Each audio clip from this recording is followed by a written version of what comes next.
හරි මේ වීඩියෝ එකෙන් අපි කතා කරන්න හදන්නේ ඝර්ෂණය කියන මාතෘකාව යාන්ත්‍ර විද්‍යාවේ තියෙන ඉතා වැදගත් අනු මාතෘකාවක්. හරි.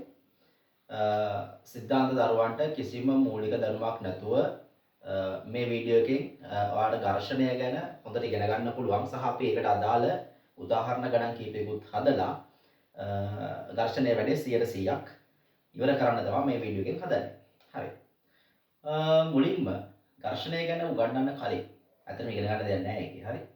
උගන්වන්න කලින් අපි බලමු මේ සාමාන්‍යයෙන් ගෙදරදී ඔයගොල්ලෝ කරලා තියෙන දෙයක්. හිතන්න මේ මේසයක් හරි කබඩයක් හරි ඔය ගෙදර තියෙන එකක් තල්ලු කරපු අවස්ථාවක් චුට්ටක්. අපිට මතක් කරන්න බෑ. වා යම් බලයක් දීලා මේසේ හරි කබඩයක් ගමු. කබඩ එක තල්ලු කරන්න හැදුවා කියලා දන්නවා. ඉතින් ඔයා බලය දීපු ගමන් ඒ කබඩ එක තල්ලු වෙලා යනවද? තල්ලු වෙලා යන්නේ නැහනේ. බලය ටික ටික මොනා කරන්න ඕනද? බලය ටික ටික වැඩි කරලා හරිද? වැඩි කරගෙන යනකොට යම් අවස්ථාවක කබඩ් එක මොනා වෙන්න පටන් ගන්නවද? හෙල්ලෙන්න පටන් ගන්නවා. යන්න පටන් ගන්නවා. බලය දීපු ගමන් කබඩ් එක චලිත වෙන්නේ නැහැ. හැබැයි බලය ටික ටික වැඩි කරගෙන යනකොට කබඩ් එක හෙල්ලිලා ඔන්න දැන් යන්න පටන් ගන්නවා. දැන් කබඩ් එක හෙල්ලිච්ච වෙලාවේ වා දන්නවා. තව චුට්ටක් හරි බලය වැඩි කරා නම් කබඩ් එක දැන් මොකද වෙන්නේ? යන්න පටන් ගන්නවා. යනවා. කබඩ් එක චලිත වෙනවා. හරි. හැබැයි කබඩ් එක චලිත වෙන වෙලාවේ ඊට කලින් තිබ්බ අමාරුව ඔයාලට නෑ නේද? ඒ කියන්නේ කබඩ් එක තල්ලු කරගන්න තිබ්බ අමාරුව කබඩ් එක තල්ලු වෙලා යන වෙලාවේ ඔයාලට දැනෙන්නේ නෑ. එතනත් පොඩි වෙනසක් තියෙනවා. හරි. ආයි බලන්න. නිශ්චලව තියෙන කබඩ් එකක් ඔයාලට තල්ලු කරන්න ඕන. ඔයා බලය යොදනවා කබඩ් එක තල්ලු වෙන්නේ නෑ. කබඩ් එක නිශ්චලව සමතුලිතව තියෙනවා. ඔයා බලය ටික ටික වැඩි කරගෙන යනවා. ඒ වැඩි කරගෙන යනකොට යම් අවස්ථාවකදී කබඩ් එක චලිත වෙන්න පටන් ගන්නවා හෙල්ලෙනවා යන්න පටන් ගන්නවා තාම ගියේ නැහැ. ඔයා තවදුරටත් බලය වැඩි කරන් ගියොත් එහෙම ඔන්න දැන් කබඩ් එක චලිත වෙනවා. හැබැයි එතකොට ඔයාට පොඩි සැහැල්ලුවක් දැනෙනවා. අර ඊට කලින් තිබ්බ අමාරුව ඒ වෙලාවේ නැහැ. පැහැදිලිද අවස්ථාව ටික? චලිත වෙන්න බලයක් දෙනවා. චලිත වෙන්නේ නැහැ. බලය ටික ටික වැඩි කරනවා. ඒත් චලිත වෙන්නේ නැහැ. හැබැයි යම් මොහොතක චලිත වෙන්න පටන් ගන්නවා. තවදුරටත් බලය වැඩි කරොත් වස්තුව චලිත වෙනවා. නමුත් ඒ වෙලාවේ අපිට අර ඊට කලින් තිබ්බ අමාරුව අපහසුතාවය නැහැ. දැන් මතක් කරලා බලන්න ওই ටික ඔයාලට ගෙදරදී වෙලා තියෙනවද? ඔයා මීට කලින් කබඩ් හරි මොනවා හරි එකක් තල්ලු කරලා ඇදිනේ නේ. ඔය දේ වෙලා තියෙනවද? ඔය දේ වෙලා තියෙනවා කියන එක අත්දැකීමෙන් තියෙනවා නම් අත්දැකීම කෙනෙක් කරලා තියෙනවා නම් දන්නවා නම් වාගේ දැන් පාඩම නැත්තම් ඝර්ෂණයේ පාඩම 90ක් ඉවරයි. හරිද? ඝර්ෂණයේ පාඩම 90ක් ඉවරයි. අපි කරන්නේ ඔය දැන් ඔයාලට වෙච්ච සිද්ධිය තියෙනවනේ. ඔන්න ඔය සිද්ධිය සඳහා විද්‍යාත්මක මොනවා හරි කතා ටිකක් නේ පොඩි ස්ටෝරි එකක් හදා ගන්න හදා. හරි? එච්චරයි. අරක තමයි ඝර්ෂණයේ සීන් එක. හරි? ඒක අපි පොඩ්ඩක් පැහැදිලි කරගන්න මොන හරි මොඩල් එකක් හදා ගන්නවා. හරි? ඔක තමයි කරන්න හදා. දැන් ඔයාට ඒක පුළුවන් නම් මෙතනින් එහාට පාඩම පට්ට ලේසි. හරි?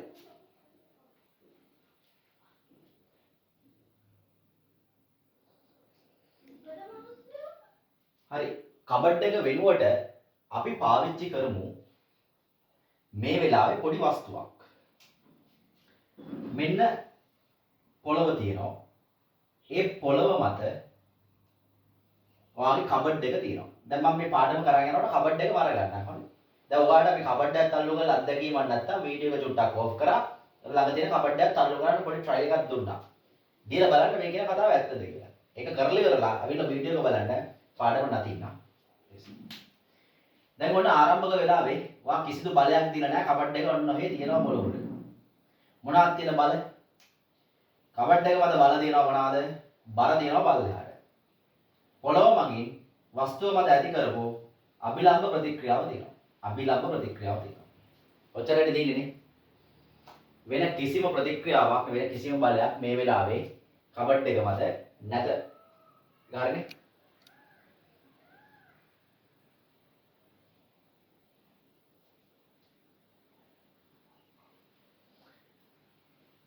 ඊට පස්සේ දැන් මතක් කරගන්න. ඔයා කබඩ් එක පොඩ තල්ලු කරනවා. තල්ලු කරනවා කියන්නේ ඔයා කබඩ් එක මත බලයක් දෙනවනේ. මෙන්න ඔයා දෙන බලය. මම ඒකට කියනවා බාහිර බලය කියලා. ඔයා ලබා දීපු බාහිර බලය මෙන්න. ඔයා බලය දුන්නා. කබඩ් එක චලිත වුණේ නැහැ. චලිත වුණේ නැහැ කියන්නේ සමතුලිතයි. ඔයා බලයක් දීගෙන ඉන්නවා. කබඩ් එක නෙමෙයි චලිත වෙන්නේ. ඒ කියන්නේ කබඩ් එක සමතුලිතයි. මොකක්ද දෙන්න පුළුවන් තරකය? කබඩ් එක සමතුලිත නම් කබඩ් එකවල සම්ප්‍රයුක්ත බල දෙන්න පුළුවන්ද? බෑනේ. බිඳුවයිනේ. සම්ප්‍රයුක්ත බල බිඳුවක් එනවා. දැන් බලන්න මේ වස්තුව මත බල තුනක් තියෙනවා. එකක් බර දෙනවා, අභිලම්බ ප්‍රතික්‍රියාව දෙනවා, ඔයාලා ලබා දීපු බාහිර බලය දෙනවා. හරි. ඔච්චරයි තියෙන්නේ. හැබැයි මේ වස්තුවට ඉස්සරහට චලිත වෙන්නේ නැහැ. ඒ කියන්නේ සමතුලිතයි. සමතුලිත නම් සම්ප්‍රයුක්ත බලයේ බිඳුවක් එන්න ඕන. දැන් බල පද්ධති පාඩමේ සම්ප්‍රයුක්ත බලයේ බිඳුව නම් ඉහළට තියෙන බල පහළට තියෙන බල වලට සමානයි. R සමානයි කවුද? mg. R කියන්නේ අභිලම්බ ප්‍රතික්‍රියාව. දැන් මේක හැමතිස්සෙම වෙනවද? මම එහෙම කිව්වේ නැහැ. මේ වෙලාවේ R කියන mg ට මොකද වෙන්නේ? අමාරුයි. ඊට පස්සේ ආව බලනවා. දැන් මේ පැත්තට F බලයක් මම දුන්නා. දැන් මාර සීන් එක මෙයා මත තියෙන්නේ මේ බලය විතරයි. හැබැයි වස්තුව චලිත වෙන්නේ නැහැ. සමතුලිත වෙන්නත් ඕන. චලිත වෙන්නේ නැහැ. සමතුලිත වෙන්නත් ඕන. හැබැයි මේ බලය විතරක් තියාගෙන සමතුලිත වෙන්න පුළුවන්ද? පුළුවන්ද? බෑනේ. මේ බලය විතරක් තිබ්බොත් එimhe මෙයා යන්න එපයි හරි. ඒ වුණාට ගියේ නැහැ. මොකද්ද වගේ තරකය? මේ දැන් වස්තුව සමතුලිත නම් සම්ප්‍රයුක්ත බල තියෙන්න බෑ. මේකට නම් යන්තම් මෙයා සෙට් වුණා සමානයි කියලා ලියාගත්තා. හැබැයි මෙයාට ඔයා බලයක් දුන්නනේ. මෙන්න ඔයා දීපු බලය එයාව සමතුලිත කරගන්න, එයාව බැලන්ස් කරගන්න එකෙක් මෙතන පේන්නේ නැහැ. මොකද්ද ඔයා කරන්නේ? දැන් මෙතන ඔයා ඉන්නෝ, වස්තුව ඉන්නෝ, පොළව ඉන්නෝ. ඔයා ඉන්නෝ, වස්තුව ඉන්නෝ, පොළව ඉන්නෝ. ඔයා වස්තුවට බලයක් දුන්නා. ඒ බලය මෙන්න මෙතන තියෙනවා. වස්තුව චලිත වෙන්නේ නැහැ. ඔයා නිගමනයකට එන්න ඕන. ඔයා දීපු බලයට මොකද වෙන්න ඕන? මේක චලිත නොවී තියෙන්න නම් මේ බලය කැපිලා යන්න බෑ. මේ බලය බිඳුවක් කරගන්න බෑ. ඒ කියන්නේ මේ බලයට සමාන ප්‍රතිවිරුද්ධ බලයක් කවුරු හරි එකෙක් මේකට දීලා තියෙනවා. මේ වස්තුව චලිත වෙන්නේ නැත්නම් සම්ප්‍රයුක්තයේ බිඳුවක් වෙන්න ඕන. මේ දෙන්න නම් අවුලක් නැහැ. හරි. හැබැයි මෙයා සමතුලිත කරගන්න තව මේකට සමාන ප්‍රතිවිරුද්ධ බලයක් වස්තුව මත තියෙන්න ඕන. දැන් මෙතන ඉන්නේ තුන් දෙනයි. ඔයා ඉන්නවා, වස්තුව ඉන්නවා, පොළව ඉන්නවා. ඔයා වස්තුවට බලයක් දුන්නා. මේදී බාහිර බලය. අවුලක් නැහැනේ. හැබැයි ඔයාගේ බලයට සමාන ප්‍රතිවිරුද්ධ බලයක් දෙන්න මෙතන වෙන කවුරුත් පේන්නේ නැහැ. ඉන්න එකම කෙනා කවුද? පොළව විතරයි. මෙයාගේ චලිතයට බාධා කරන්න මෙතන ඉන්නේ එක්කෙනෙක් විතරයි. කවුද?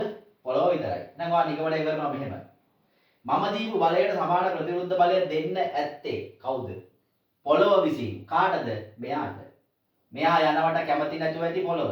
ඒක නිසා මෙයාගේ චලිතයට බාධා කරන්න ඔයා දීපු බලයට සමාන ප්‍රතිවිරුද්ධ බලයක් පොළව විසින් වස්තුව මත දෙනවා ඇති. හරියට දන්නේ? නෑ දැනගන්න ඕනේ නෑ. අපි මේ පොඩි මොඩල් එකක් හදලා ඉගෙන කරන්නේ. අපි අපේ කතාව පැහැදිලි කරගන්නවා. එච්චරනේ ගන්නේ. වැඩේ පැහැදිලි වෙනවා නම් කතාව පැහැදිලි වෙනවා නම් එච්චරයි. හරි. ඔයාගේ මේ බලය තියාගෙන විතරක් මෙයාට සමතුලිත වෙන්න බෑ. සම්ප්‍රයුක්ත බලයක් නේ ඔබ. එතකොට මේ පැත්තට යන්න ඕනේ. හැබැයි මෙයා යන්නේ නැහැ.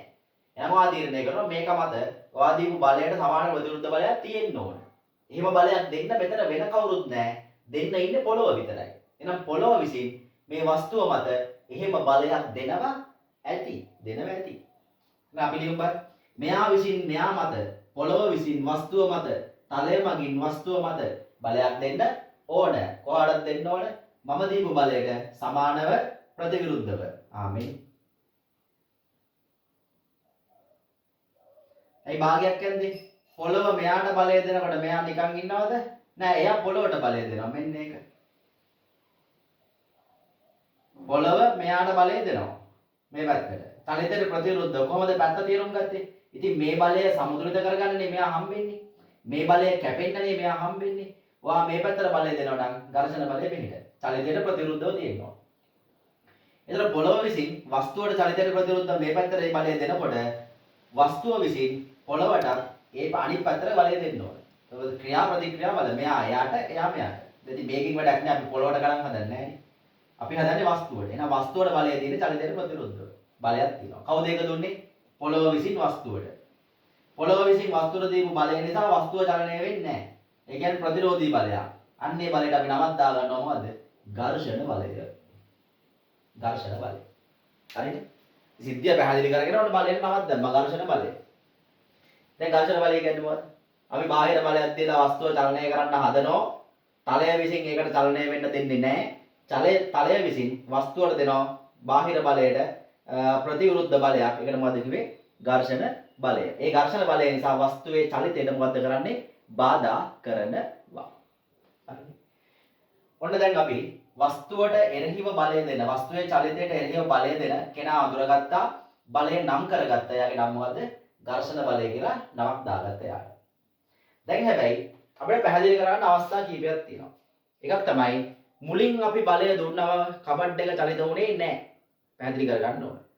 බලය වැඩි කරගෙන යනකොට යම් මොහොතක කබඩ් එක චලිත වෙන්න ආරම්භ වුණා. පැහැදිලි කරගන්න ඕන. ඒ බලයට වඩා වැඩි බලයක් දුන්නම දැන් කබඩ් එක බබා වගේ තල්ලු වෙලා යනවා. අර තිබ්බ අමාරුව දැන් නැහැ. අවස්ථා තුනයි. බලය දුන්න චලිත උනේ නැහැ. පැහැදිලි කරගන්න ඕන. බලය වැඩි කරන් යනකොට යම් මොහොතක මෙයා චලිත වෙන්න ආරම්භ වෙනවා. පැහැදිලි කරගන්න ඕන. චලිත වෙලා යනකොට පොඩි ආතල් එකක් තියෙනවා. ඒකත් පැහැදිලි කරගන්න ඕන. පැහැදිලි? ඒකත් පැහැදිලි කරගන්න ඕන. හරි. ඒක පැහැදිලි කරගන්න අපි පොඩි වගුවක් ගහමු.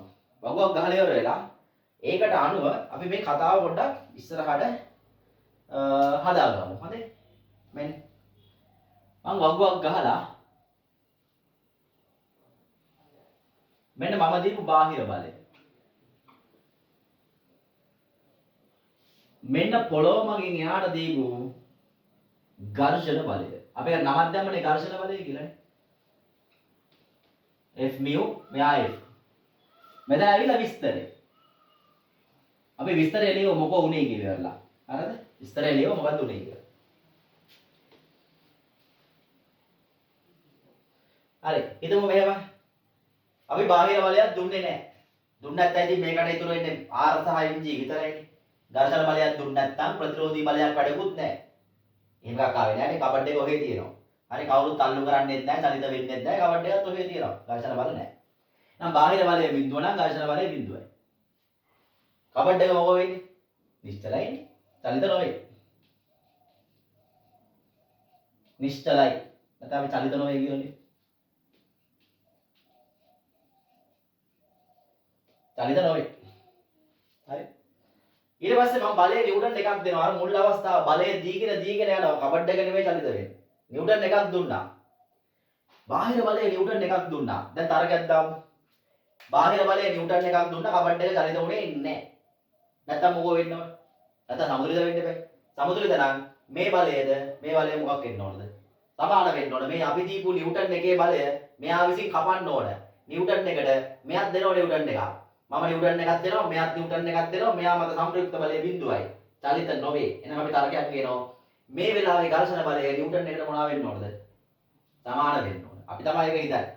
හරිද? අපි නිව්ටන් එකක් දුන්නා වස්තුව චලිත වුණේ නැහැ. නැත්තම් ඉතින් ඝර්ෂණ බලය ඉතුරු ප්‍රතිරෝධී බලයකට සමාන වෙන්න බෑ. මේකට මේක සමාන වුණාම සංප්‍රයුක්ත බලයක් නැහැ බිඳුවයි. එහෙනම් මෙයා චලිත වෙන්නේ නැහැ. එහෙනම් ඝර්ෂණ බලයත් නිව්ටන් එකයි. චලිත නොවේ. දැන් ඔයාලා කබඩ් එක තල්ලු කරගන්න ඕන. ඔයා බලය ටිකක් වැඩි කරනවා. නිව්ටන් 2යි. තාමත් චලිත වෙන්නේ නැහැ. ටිකක් බලය වැඩි කරන් යනවා චලිත වෙන්නේ නැහැ. ඔයාගේ තර්කය බලය නිව්ටන් 2ක් කරා. චලිත වෙන පාටක් පේන්නේ නැහැ. එහෙනම් ඔයා දීපු බලයට සමාන ප්‍රතිවිරුද්ධ ඝර්ෂණ බලයක් තියෙන්න ඕන. එහෙනම් ඝර්ෂණ බලය කීයද නිව්ටන් 2යි. ඝර්ෂණ බලය නිව්ටන් 2යි. ඉතින් මෙතන තියෙන්නේ මේ බල දෙක විතරයිනේ. මේ බල දෙක විතරයිනේ තියෙන්නේ. එහෙනම් මේ බලයට මේ බලය මොකක් වෙන්න ඕනද? සමාන වෙන්න ඕන. චලිත වෙන්නේ නැත්තම්. චලිත නොවේ. ඔයා දෙනෝ නිව්ටන් 3ක්. තාමත් චලිත වෙන්නේ නැහැ. කවද චලිත වෙන්නේ අපි ඉස්සරහට බලමු ඒක. නිව්ටන් 3ක් දෙනවා. ඔයා ටිකක් බලය වැඩි කරා. චලිත වෙන පාටක් පේන්නේ නැත. සමතුලිතයි. එහෙනම් මේ බලයට මේ ප්‍රතිරෝධී බලය මොකෝ වෙන්න ඕන? සමාන වෙන්න බෑනේ. මේකට මේක 3ට 3 වුණොත් කැපිලා ගිහිල්ලා බිඳුව වෙනවනේ. 3ට 3 වුණොත් කැපිලා ගිහිල්ලා බිඳුව වෙනවා. මෙයා චලිත වෙන්නේ නැහැ. එහෙනම් තාමත් චලිත වෙන්නේ නැහැ. ඝර්ෂණ බලය 3යි. චලිත නොවේ. දැන් වැඩේ අල වෙලා තියෙන්නේ චලිත වෙන පාටක් පේන්නම නැහැ. අපිට මේක තල්ලු කර ගන්නම ඕන. අපි කරන්නේ තව ටිකක් බලය වැඩි කරනවා. අර අමාරුවෙන් තල්ලු කරනවා. ඒත් චලිත වෙන්නේ නැහැ. ඒත් චලිත වෙන්නේ නැහැ. එහෙනම් ආතරගයක් දානවා. මම දීපු බලය නිව්ටන් 4යි. මූ චලිත වෙන පාටක් පේන්නේ නැහැ. එහෙනම් ප්‍රතිරෝධී බලය කීයක් වෙන්න ඕනද? 4ක් වෙන්න බෑ. 4ට 4 කැවිලා ගිහිල්ලා බිඳුවයි. චලිත වෙන්නේ නැහැ. දැන් ඔයාලට අද වෙලා තියෙන්නේ. දන්නනේ දන්නේ ඔක්කොම කියලා මොකද කරන්නේ? දෙන්න පුළුවන් උපරිම බලය දෙනවා. නිව්ටන් 5යි. ඔන්න කබඩ් එක හෙල්ලෙනවා. එහෙම අවස්ථාවක් එනවනේ.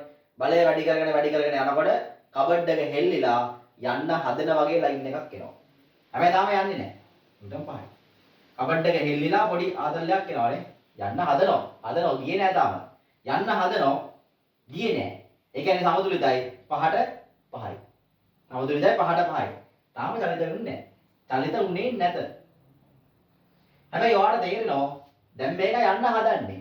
පටන් ගන්නවා. යන්න හදන්න නේ. යන්න හදනවා. යන එක පටන් ගන්නවා වගේ එකක් පේනවා.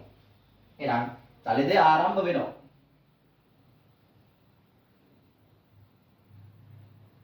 චලිතය ආරම්භ වෙයි කියන්නේ තේරුම මොකද්ද? තව පොඩ්ඩක් හරි බලය වැඩි කරොත් මෙයා ලස්සනට යන සීන් එකක් තියෙනවා. තල්ලු කරන් ආවා බලය වැඩි කරා චලිත වුණේ නෑ. මෙන්න මෙතෙන්දි මෙයා චලිත වෙන්න පටන් ගන්නවා වගේ සීන් එකක් තියෙනවා. කබඩ් එක හෙල්ලිලා නේ. එනවා දැන්. අපිටත් සතුටුයි මොකෝ. බලය වැඩි කරන් ඇවිල්ලා දැන් හරි. දැන් ඔයාලට තේරෙනවා තව ටිකක් හරි බලය වැඩි කරොත් මේ කබඩ් එක යන්නම යන සීන් එකක් තියෙනවා. දැන් ඔයා බලය අන්න නිව්ටන් 6ක් කරා. දැන් කබඩ් එක හෙල්ලුණා යන්න ආරම්භ වුණා. නිව්ටන් 6ක් දුන්නා කියන්නේ දැන් කබඩ් එක යන්න ඕන. චලිත වේ. කබඩ් එක චලිත වේ. කබඩ් එක චලිත වෙනවා. දැන් මේ වෙලාවේ යන කරුණු දෙකක් හරිනේ. අපි කබඩ් එක තල්ලු කරා. එයා තල්ලු උනේ නැහැ. නිශ්චලයි. මෙන්න මේ අවස්ථාව. 1ට 1යි කැපිලා ගියා. 2ට 2යි කැපිලා ගියා. 3ට 3යි කැපිලා ගියා. 4ට 4යි කැපිලා ගියා. චලිත උනේ නැහැ. හැබැයි බලය වැඩි කරන් යනකොට පොඩ්ඩක් හෙල්ලිලානේ. චලිතය ආරම්භ කරන අවස්ථාවක් එනවා. තාමත් චලිත උනේ නැහැ. ඕනනම් කාට හරි මේක ඒකාකාර ප්‍රවේගයෙන් යන්න පටන් ගත්තා වගේ සීන් එකක් ගන්න පුළුවන්. තාමත් චලිත උනේ නැහැ හැබැයි. හොඳේ. හෙල්ලුණා විතරයි. ඒ කියන්නේ අර ආරම්භක අවස්ථාව. ඒ කියන්නේ චලිත වෙන්න පටන් ගන්න අවස්ථාව. පැහැදිලි වුණා. හැබැයි දැන් චලිත ඊට වඩා බලය වැඩි කරාම මෙයා චලිත වෙනවා. එතෙන්දි පැහැදිලි කරන තව කාරණාවක් තියෙනවා. ඒ තමයි කබඩ් එක තල්ලු කරගෙන යනකොට අපිට අර මුලින් තිබ්බ අපහසුව නැහැ. එක දිගට ලස්සනට තල්ලු කරන් යන්න පුළුවන්. කළා බලන්න.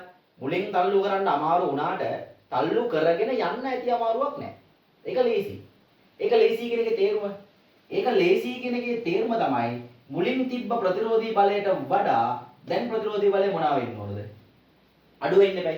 ඒ කියන්නේ වස්තුව තල්ලු කරගන්නකොට චලිත නොවි තියෙනකොට ඔයාට තිබ්බ අමාරුව එයා චලිත වෙලා යනකොට නැහැ. ඒ කියන්නේ මේ තියෙන ඝර්ෂණ බලයට වඩා දැන් ඝර්ෂණ බලය මොකක් වෙන්න ඕනද? අඩු වෙන්න ඕන. යන්න ලේසි. තල්ලු කළ බලන්න. තල්ලු කරගෙන යන වෙලාවට කබඩ් එක චලිත වෙන වෙලාවට ඒක එක දිගට කරන් යන්න පුළුවන්. ඒකේ පහසුයි. ලේසි. ඒ කියන්නේ දැන් ඝර්ෂණ බලය අඩු වෙන්න ඕන. ඝර්ෂණ බලය චුට්ටක් අඩු වෙනවා. ඒක 4.5ද? නෑ මෙහෙමයි. ඒක ඉතින් කීයද කියන්න බෑ. හැබැයි මෙතන තියෙන 5ට වඩා නම් අඩුයි. හරිද? ඒ තියෙන ගානට වඩා අඩුයි.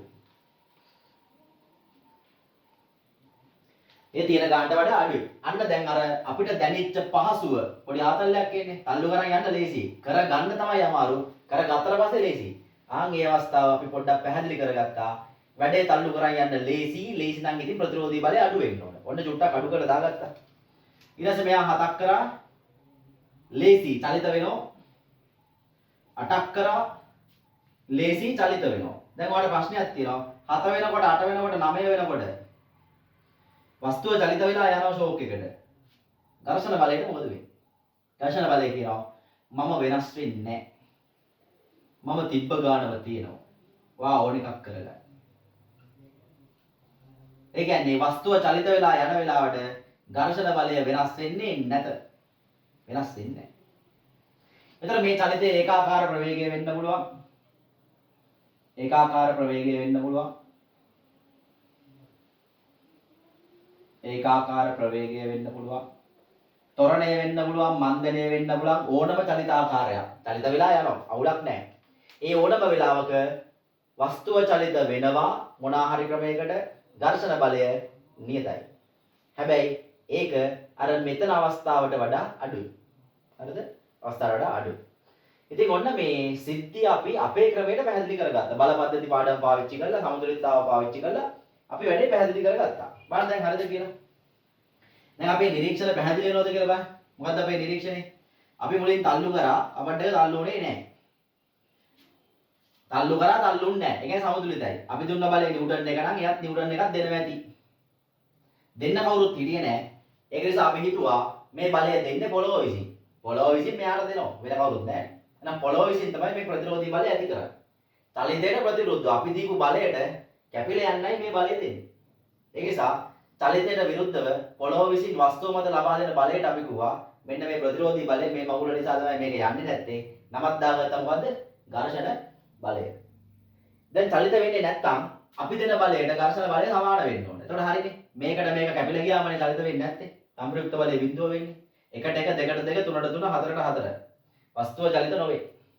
හැබැයි අපි බලය වැඩි කරගෙන ඉන්නකොට ඔන්න වස්තුව හෙල්ලිලා යන්න පටන් ගන්න වගේ අවස්ථාවක් එනවා. 5යි 5යි. ඒක 5 හරි කීය හරි මොකක් හරි එකක් හරිද? හැබැයි බලය වැඩි කරන් යනකොට යම් අවස්ථාවකදී වස්තුව චලිත වෙන්න පටන් ගන්නවා වගේ සීන් එකක් තියෙනවා. ආන් ඒ වෙලාවේ වස්තුව චලිත වෙන්න පටන් ගන්නෝ. හැබැයි ඊට වඩා බලය වැඩි කරාම වස්තුව චලිත වෙනවා යනවා. වස්තුව චලිත වෙනකොට ඒක ඒකාකාර ප්‍රවේගය වෙන්න පුළුවන්. ත්වරණය වෙන්න පුළුවන්, මන්දනය වෙන්න පුළුවන් ඕන එකක්. හැබැයි ඒ මොක වුණත් අපිට අර තිබ්බ අමාරුව නෑ. චලිත කරගන්න තිබ්බ අමාරුව නෑ චලිත වෙලා යන වෙලාවට. චලිත වෙලා යන වෙලාවට නිකන් තල්ලු කරලා බලන්න. තල්ලු කරගත්තට පස්සේ මේක කරන් යන්න ලේසි. ඒ කියන්නේ අපි තීරණය කරනවා එහෙනම් ඝර්ෂණ බලය අඩු වෙන්න ඕන. මේකේ ඔයාලා නොදන්න පරීක්ෂණාත්මක தත්ත්වය තමයි මේ ඝර්ෂණ බලය වෙනස් වෙන්නේ නැහැ කියන එක. ඒක ඉතින් අපිට තේරෙන්නේ නැහැ නේ. ඒක ඉතින් කරලා බලන්න ඕන. මේක වෙනස් වෙන්නේ නැහැ. හරිද? එහෙනම් මට මේ වගුව දිහා බලලා කියන්න ඕන දැන් අපේ ප්‍රතිඵලය නැත්තම් නිරීක්ෂණය පැහැදිලි කරගත්තා අපි. ඔයා මේ වගුව දිහා බලලා කියන්න මේ සීන් එක මේ සිද්ධිය කොටස් කීයකට වෙන් කරන්න පුළුවන්ද?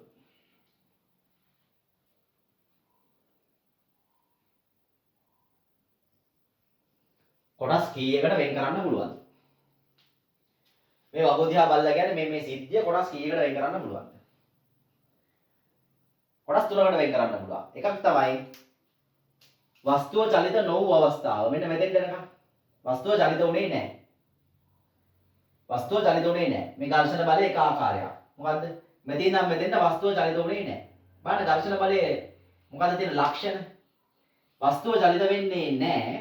ඝර්ෂණ බලය අපි දීපු බලයට සමානයි. බිඳුව නම් බිඳුවයි, එක නම් එකයි, දෙක නම් දෙකයි, තුන නම් තුනයි, හතර නම් හතරයි. ඒ කියන්නේ ඝර්ෂණ බලය බාහිර බලයට සමාන අවස්ථාවක් තියෙනවා. ඝර්ෂණ බලය බාහිර බලයට සමානයි. ඒක නිසා චලිත වෙන්නේ නැත්තේ. ඝර්ෂණ බලය බාහිර බලයට සමානයි. අන්න ලක්ෂණය. ඝර්ෂණ බලය සමානයි බාහිර බලය. මේ ඝර්ෂණ බලය සමානයි බාහිර බලය. දැන් මේ වෙලාවේ ඔයාලට ඝර්ෂණ බලය හොයන්න සූත්‍ර මොකුත් නැහැ. ඔයාලට කියනවා මම මෙන්න මෙහෙම බලයක් දුන්නා වස්තුව චලිත වුණේ නැහැ. ඝර්ෂණ බලය කීයද? ඔයා තීරණය කරනවා වස්තුව චලිත වුනේ නැත්නම් දීපු බලයට ඝර්ෂණ බලය මොකක් වෙන්න ඕනද? සමාන වෙන්න ඕන. මේ තියෙන්නේ මේ අවස්ථාව. ඊට පස්සේ ආයෙත් තව ලක්ෂණයක් තියෙනවා. නිව්ටන් 1 නම් බාහිර බලය, ඝර්ෂණ බලයත් නිව්ටන් 1යි. 2 නම් 2යි, 3 නම් 3යි, 4 නම් 4යි. මේ බලය නම් අපි දුන්නේ බාහිර බලය. මේක ඝර්ෂණ බලය අපි දෙන බලයට සමානව මොකක් කරගෙනද? අපි එකක් දෙනකොට එයත් එකයි. අපි දෙකක් දෙනකොට දෙකයි. තුනක් දෙනකොට තුනයි. හතරක් දෙනකොට හතරයි. ඒ කියන්නේ මේක හිමින් සැරේ සීරු මාරු වෙලා. කවුරුත් කියලාද? නෑ සොයන් සිද්ධවම. සොයන් සිද්ධවම තනියෙන් සීරු මාරු වෙලා. අපි දීපු බලයට සමානව හරිද? මෙයා තනියම සීරු මාරු වෙලා. ඒ කියන්නේ කොහොමද සොයන් සීරු මාරු වෙලා දෙන්නේ? සොයන් සීරු මාරු වෙලා. සොයන්ව සීරු මාරු වෙලා. ඒ නිසා මේ ඝර්ෂණ බලයට අපිට ඕන තව නමක් කියත හැකි. මොකද්ද? සොයන් සීරු මාරු බලය. මේ ඝර්ෂණ බලය සොයන් සීරු මාරු බලයක්. සිංහල තේරෙනවනේ සොයන් කියන එකේ තේරුම? සොයන් සීරු මාරු බල. අපි දෙන්නේ කීයද? එයත් ඒකට ෂේප් එකේ මාරු වෙනවා. අපි දෙන්නේ කීයද? ඒ වෙලාවේ ඝර්ෂණ බලයත් ඒකට මාරු වෙනවා. සොයන් සීරු මාරු බලයකින්. හරිනේ. හැබැයි ඉතින් ඔය මාරු වෙන වැඩේ යාට හැමතිස්සෙම කරන්න බෑ. එයා මෙහෙම මාරු වෙලා ඇවිල්ලා එයාට සීරු මාරු වෙන්න පුළුවන් උපරිම එක තියෙනවා. එයා කියනවා ඔතනින් එහාට නම් මාරු වෙන්න බෑ. එයා එකට එක වුණා, දෙකට දෙක වුණා, තුනට තුන වුණා, හතරට හතර වුණා, පහට පහ වුණා. එයා කියනවා ඔච්චර තමයි ඉන්නේ. එහෙනම් අර සොයන් සීරු මාරු බලේ උපරිම එකක් තියෙනවා. වැඩිම එක, උපරිම එක මේ බලන්න. මේ ලිස්ට් එකේ මේකට වඩා වැඩි බලයක් නැහැ. එහෙනම් සොයන් සීරු මාරු බලේ උපරිම බලයක් තියෙනවා. ඊට වඩා ඝර්ෂණ බලය වැඩි වෙන්නේ නැහැ. එහෙනම් මේ උපරිම ඝර්ෂණ බලය නමක් දාන්න දෙයක් නැහැ. ඒකේ නම උපරිම ඝර්ෂණ බලය. උපරිම ඝර්ෂණ බලය. උපරිම ඝර්ෂණ බලය. අර සොයන් සීරු මාරු බලයේ එහා කෙළවර උපරිම එක. මෙතෙන්දි තමයි වස්තුව චලිත වෙන්න පටන් ගන්න. ඝර්ෂණ බලයට ඊට වඩා වැඩි වෙන්න බෑ. උපරිම ඝර්ෂණ බලය. ඕකට ඉතින් අපිට මෙහෙම නමක් කියන්න පුළුවන්. හරිද? අපිට කියන්න පුළුවන් සීමාකාරී ඝර්ෂණ බලය. සීමාකාරී ඝර්ෂණ බලය. දැන් ස්වයං සීරු මාරු බලයක් නිසා වස්තුව චලිත නොවන අවස්ථාවේ ඝර්ෂණ බලය බාහිර බලයට සමාන වෙනවා. ඔයාලට කියනවා මම ඔන්න නිව්ටන් එකක් දුන්නා වස්තුව චලිත වුණේ නැහැ නේ. ඝර්ෂණ බලය කීයක් දන්නේ නැහැ. ඔයා කියනවා වෙන බල තිබ්බේ නැත්නම් ඉතින් වස්තුව චලිත වුණෙත් නැත්නම් ඝර්ෂණ බලය එහෙනම් ඉතින් බාහිර බලයට සමාන වෙන්න ඕන. සූත්‍ර මොකුත් ඕනේ නැහැ නේ. දුන්නේ නිව්ටන් 2යි නම් වෙන බලත් නැත්නම් එහෙනම් ඝර්ෂණ බලය නිව්ටන් 2යි. 3යි නම් 3යි. 4යි නම් 4යි. ඔකට ගණන් හදන්න දෙයක් නැහැ නේ. ස්වයං සීරු මාරු බලයක්. හැබැයි ඔයාගෙන් අහනවා මම බලය දීගෙන යනවා. ඝර්ෂණ බලයට ගන්න පුළුවන් උපරිම එක කීයද? ඔයාලට කියන්න පුළුවන් දීලා බලන්න. යන වෙලාව තමයි ඝර්ෂණ බලය. නේ. එහෙම කියන්න පුළුවන් නේ. ඒ වුණාට ඉතින් ෆිසික්ස් වල ඔයාලට මොකක්ද සමීකරණයක් දුන්නා නම් හරිනේ. ඒක නිසා උපරිම ඝර්ෂණ බලය හොයාගන්න සමීකරණයක් තියෙනවා. මේ වැඩ දෙකයිනේ. කොච්චර දුරට මේ ස්වයං සීරු මාරු බලය වැඩි කරන්න පුළුවන්ද කියලා බලන්න පුළුවන්. කොහොමද? දීලා බලනවා. ඉතින් තල්ලු කර බලනවා කොයි වෙලාවෙද තල්ලු වෙන්නේ කියලා. වැඩේ ඉවරයිනේ. හරිද? වෙන කරන්න දෙයක් නැහැ නේ. ඉතින් හැබැයි අපිට පුළුවන් සමීකරණයක් දෙන්න. නේ? එන අමාරු නේ සමීකරණයක් නෙමෙයි තියෙන්නේ ලේසි සමීකරණයක්. සීමාකාරී ඝර්ෂණ බලය සමානයි mu සීමාකාරී වතාවක් r. ඒ කියන්නේ සීමාකාරී ඝර්ෂණ බලය F සමානයි mu r. F සමානයි mu r. F සීමාකාරී බලය සමානයි mu සීමාකාරී වතාවක් r. r කියලා කියන්නේ කාටද ළමයි? අභිලම්බ ප්‍රතික්‍රියාව. අභිලම්බ ප්‍රතික්‍රියාව. දැන් ඉතින් ඒක බරට සමානයි කියලා ඔලුවට දාගන්න එපා. ඒක බරට බැරි නම් මොකක් හරි එකට සමාන වෙන්න පුළුවන්. ඔයා මතක තියාගන්න අතෙන් දෙන්න ඕන අභිලම්බ ප්‍රතික්‍රියාව. ඔයාගේ ගණන් වල හරිද? ඔයාගේ ගණන් වල පෘෂ්ඨයක් තියෙනවා වස්තුවක් තියෙනවා. අන්නේ පෘෂ්ඨයට ලම්බක ප්‍රතික්‍රියාව තමයි අභිලම්බ ප්‍රතික්‍රියාව. ඔයා මොනවා හරි කැටයමක් දාලා ඒක හොයන්න ඕන. ඒක බරට සමානයි කියන එක හැමතිස්සෙම වෙන්නේ නැත. ඒ නිසා පාඩම් කරන් ගිහලා බර දාන්න එපා මොකද. හරිද? හරිද? ඒක අභිලම්බ ප්‍රතික්‍රියාව. ඉතින් දන්න සෙල්ලම් දාලා ඒක හොයන්න. හරිද? හරි. ඒක නිසා මම මේක වැංගුවා. නැත්නම් ඉතින් ඒක ලියා ගනියද? හරිද? හරිද? එතන mu සීමාකාරී දන්නවද? ඒක දත්තයක්. ඒක ගණන් වල හම්බ වෙනවා. නේ? ඝර්ෂණ බලය දශමගයක් පොඩි භාග සංඛ්‍යාවක් ඔයාලට හම්බ වෙනවා. mu සීමාකාරී ඝර්ෂණ සංගුණකය. මේකට කියන්නේ ඝර්ෂණ සංගුණකය.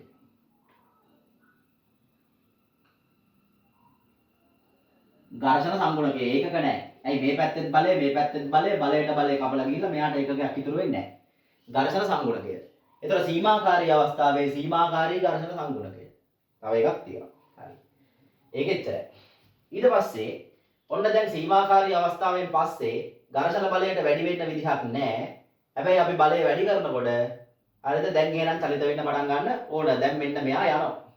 යන වෙලාවේ අපිට පොඩි සැහැල්ලුවක් දැනෙනවා. ඒක නිසා අපි කිව්වා ඝර්ෂණ බලය මේ සීමාකාරී එකට වඩා නම් අඩු වෙන්න ඕන. නේ? පොඩි සැහැල්ලුවක් දැනෙන්නේ ඒකනේ. අඩු කරා. ඒක අපි නොදන්න පාර්ට් එක මොකද්ද? මේ බලය නියත වෙනවා කියන එක. ඒක ඉතින් කරලා බලන්න ඕන. බලය නියත වෙනවා. දැන් එහෙනම් මෙන්න මෙයා හොයාගන්නත් මොකක් හරි සමීකරණයක් ඕන. මේ වෙලාවේ වස්තුව චලිත වෙන නිසා අපි මේකට කියනවා ගතික ඝර්ෂණ බලය. මේ බලය තියෙන වෙලාවේ වස්තුව චලිත වෙනවා. අපි ඒකට කියන්නේ ගතික ඝර්ෂණ බලය. මොකද ඒකේ නම? ගතික ඝර්ෂණ බලය. ගතික ඝර්ෂණ බලය. හරිද? චලිත වෙන වෙලාවේ ඝර්ෂණ බලය. හරි? ගතික කියන එකේ තේරුම චලිත වෙනවා වගේ සීන් එකක්. හරිද? ඒ නිසා ඕනනම් මෙහෙම කියන්න පුළුවන්. චලිත වෙනවට කියනවා අපි සර්පණය වෙනවා කියලා. සර්පණය වෙනවා කියලා. සර්පණය වෙනවා, චලිත වෙනවා. ඒ නිසා අපිට නමක් දාන්න පුළුවන් සර්පණ ඝර්ෂණ බලය. කැමති එකක් හරි. මොන හරි ඉතින් මේ චලිත වෙන වෙලාවේ දින ඝර්ෂණ බලය ඒකට නමක් දාගත්ත ගතික ඝර්ෂණ බලය. ඒකත් ඉතින් අපි අගයක් දන්නේ නැහැ නේ.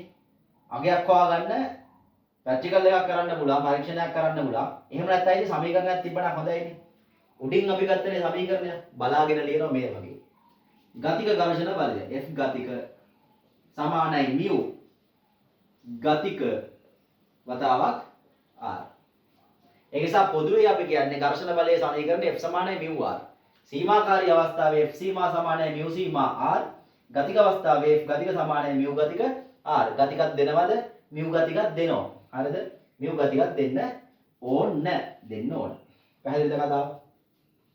ඔන්න ඝර්ෂණ බලයේ පාඩම ඉවරයි. හරි. ඉතින් මේක පොඩ්ඩක් කැටයන් ටිකක් දාලා චුට්ටක් මේක මේ අපිට අයිසිං කරගන්න පුළුවන්. ආයි බලමු පොඩ්ඩක්. ඝර්ෂණ බලයේ අවස්ථාවක් තියෙනවා. ස්වයං සීරු මාරු අවස්ථාවක්. දෙන බාහිර බලයට සමානව ඝර්ෂණ බලය වැඩි වෙනවා. මේ වෙලාවෙ ඉතින් වස්තුව චලිත වෙන්නේ නැහැ. ඒකට නවත් දැම්ම ස්වයං සීරු මාරු බලයක්. කාට සමානයිද? මේ බාහිර බලයට සමානයි. ඊට පස්සේ ඉතින් ඝර්ෂණ බලය ඔහොම වැඩි වෙලා ගිහලා එයාටත් ඉතින් කරන්න